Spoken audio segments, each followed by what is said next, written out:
افسوس کی بات ہے کہ معاشرے میں، مسلمان کے معاشرے میں 3 قسم کی طلاق ہے. مسلمان کے معاشرے میں، سوسائٹی میں ایک طلاق بدعت، طلاق طلاق طلاق ایک ساتھ میں ہو جاتی ہے.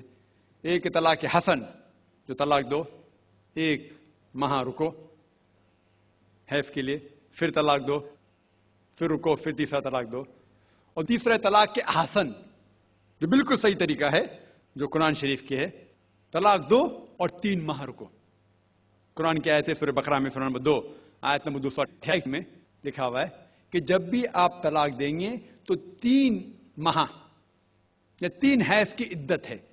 تو طلاق پورے مکمل ہونے کے لیے 3 حیض یا 3 ماہ، 3 menstrual سائیکل اور 3 monthly courses مسٹ ہے، کمپلسری ہے. افسوس کی بات ہے کہ یہ جو اختلاف امت میں ہے اس کی ایک وجہ ہے. ایک صحیح حدیث ابن عباس رضی اللہ عنہ وہ فرماتے ہیں کہ محمد صلی اللہ علیہ وسلم کے دور میں 3 طلاق ایک ہی مانی جاتی تھی. حضرت ابو بکر کے دور میں 3 طلاق ایک ہی مانی جاتی تھی. حضرت عمر کے پہلے 2 سال کے دور میں 3 طلاق ایک ہی مانی جاتی تھی. لیکن اس کے بعد حضرت عمر رضی اللہ عنہ اس سچویشن کو دیکھ کے وہ کہتے اگر کوئی شخص 3 دے دیا تو 3 ہو جاتی ہے. اس حدیث کی وجہ سے جو اختلاف امت میں ہے، اور کئی علماء میں اختلاف ہے، لیکن علماء میں اختلاف ہے رہیں گا ایک منچ پہ آئیں گے کہ اللہ عالم.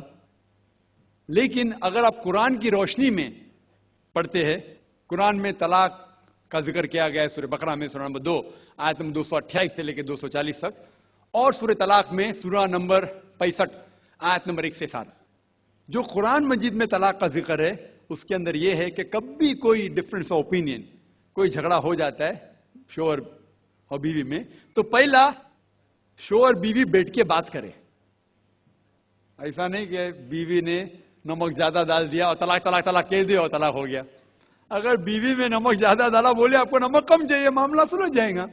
بیٹھ کے بات کرو.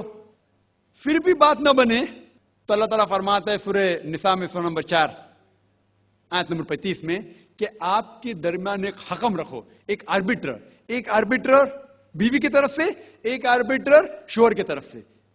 مطلب آربیٹر، حکم کہتے ہیں آربیٹر کو، حکم رکھو بیوی کی طرف سے اور شوہر کی طرف سے، اور معاملہ کو سلجھا لو. پھر بھی اگر بات نہیں مانے تو آپ پھر طلاق دے سکتے ہیں.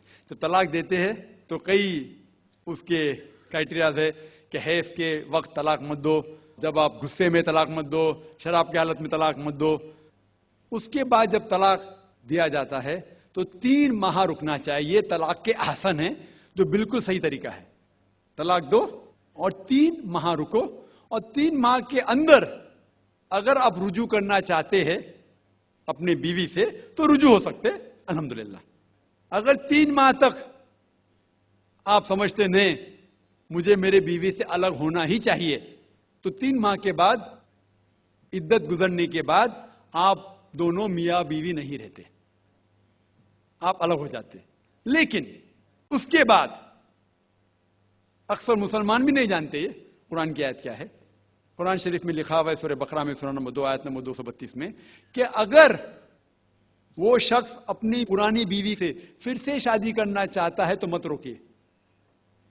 تو اگر طلاق ہو چکا ہے صحیح طریقے سے، طلاق کے احسن کے طریقے سے، اور 3 ماہ ہو گئے، عدت گزر گئی، 6 مہینے بعد اگر لگا بھائی جو میں نے کیا غلط کیا، میں پھر سے شادی کرنا چاہتا ہوں، تو وہ آدمی اپنی پرانی بیوی سے پھر سے نکاح کر سکتا ہے. لیکن نیا نکاح نیا مہر، نیا نکاح نیا مہر، جو کئی مسلمان نہیں جانتے. افسوس کی بات ہے کہ ہم مسلمان قرآن کو ترجمے کے ساتھ پڑھے ہی نہیں، صحیح حدیث کو ترجمے کے ساتھ پڑھے ہی نہیں. اگر ہم قرآن شریف کو صحیح طریقے سے پڑھیں گے اور صحیح حدیث پہ عمل کریں گے تو یہ جو غلط فہمیاں ہیں دور ہوئیں گی.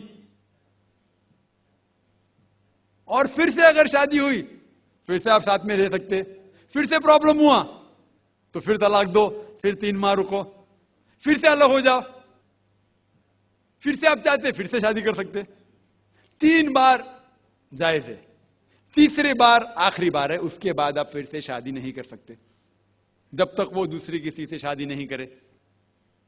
لیکن میں نے اپنی زندگی میں ایک بھی شخص میرے زندگی میں نہیں آیا جو طلاق کے حسن کیا، صحیح طریقے سے طلاق دیا، علیحدہ ہو گئے، پھر نکاح ہو گیا، پھر علیحدہ ہو گئے، پھر نکاح ہوا، پھر علیحدہ ہوا۔ میں نے کوئی بھی شخص میرے زندگی میں پورے دنیا میں ایسا شخص کے بارے میں سنا ہی نہیں جو صحیح طریقے سے کیا اور بچھڑ گیا، پھر سے شادی کی، پھر سے بچھڑ گیا، پھر سے نکاح کے، پھر بچھڑ گیا، پھر شادی کرنا چاہتا ہے۔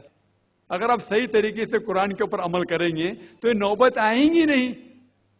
اور کچھ لوگ جو اسلام کو مذاق بنائیں اور کیا کہتے کہ اچھا اگر ایک ساتھ میں دے دیے، 3 طلاق دے دیے، ہو گئی، ابھی کیا حلالہ کرو۔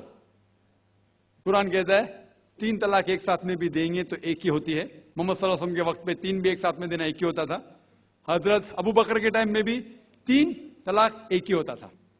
حضرت عمر کے دور میں لوگ جو کہتے 3 طلاق 3 ہوتی ہے، کئی علماء کہتے ہیں کہ ان نے یہ اپنے فتوے پہ رجوع کیے اور انہیں افسوس تھا کہ یہ فتویٰ انہیں دیے، اور کئی لوگ کہتے نہیں ان کا فتویٰ صحیح تھا۔ اس میں امت کا اختلاف ہے، لیکن اگر قرآن کی روشنی میں دیکھیں گے تو 3 طلاق ایک ساتھ میں بھی دیں گے تو ایک ہی ہوتی ہے۔ حضرت عمر کے دور میں رضی اللہ عنہ انہوں نے کہا تھا کہ ہم اسے کہہ نہیں سکتے، کیا وہ غلط ہے، لیکن علماء یہ کہتے ہیں، مثال کے طور پر ابن تیمیہ، شیخ ابن تیمیہ، وہ کہتے ہیں کہ یہ حضرت عمر میں اللہ بھی پلیز رضی اللہ عنہ، وہ محمد صلی اللہ علیہ وسلم نے جو کہا اس کے اوپر نہیں ہے، اسی لیے ہمیں بات ماننا چاہیے قرآن اور اللہ کے رسول کی۔ اس کے اندر حضرت عمر میں اللہ بھی پلیز رضی اللہ عنہ انہوں نے رجوع کیا، اسی لیے وہ کہتے کہ 3 طلاق بھی ہوئیں گی تو ایک ہی ہوتی ہے، 3 نہیں ہوتی۔ اس میں امت کا اختلاف اس لیے ہے کہ ہم نے قرآن پڑھے ہی نہیں۔ ہم اگر قرآن پڑھیں گے صحیح طریقے سے اور جانے، کئی لوگ یہ سمجھتے ہیں کہ طلاق کے لیے 3 بار بولنا ضروری ہے، اگر 3 بار نہیں کہیں گے طلاق ہوتی ہی نہیں۔ وہ ان کی نادانی ہے، وہ ان کی جہالت ہے۔ تو ہمیں کیا کرنا چاہیے؟